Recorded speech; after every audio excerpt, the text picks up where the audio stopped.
অনেক দিন থেকেই আমার পাহাড় কেনার শখ, কিন্তু পাহাড় কে বিক্রি করে তা জানি না। যদি তার দেখা পেতাম, দামের জন্য আটকাতো না। আমার নিজস্ব একটা নদী আছে, সেটা দিয়ে দিতাম পাহাড়টার বদলে।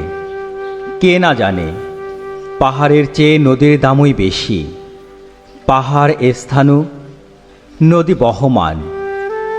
তবু আমি নদীর বদলে পাহাড়টাই কিনতাম, কারণ আমি ঠকতে চাই। নদীটাও অবশ্য কিনেছিলাম একটা দ্বীপের বদলে।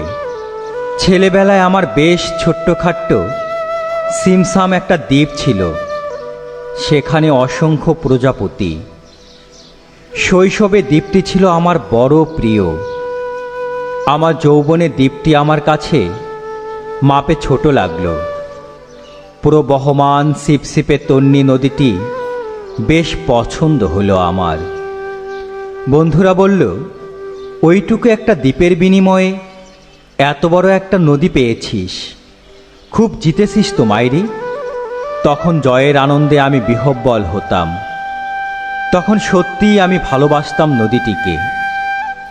নদী আমার অনেক প্রশ্নের উত্তর দিত, যেমন, বলতো আজ সন্ধেবেলা বৃষ্টি হবে কিনা। সে বলতো, আজ এখানে দক্ষিণ গরম হাওয়া, শুধু একটি ছোট্ট দ্বীপে বৃষ্টি, কি প্রবল বৃষ্টি, যেন একটা উৎসব।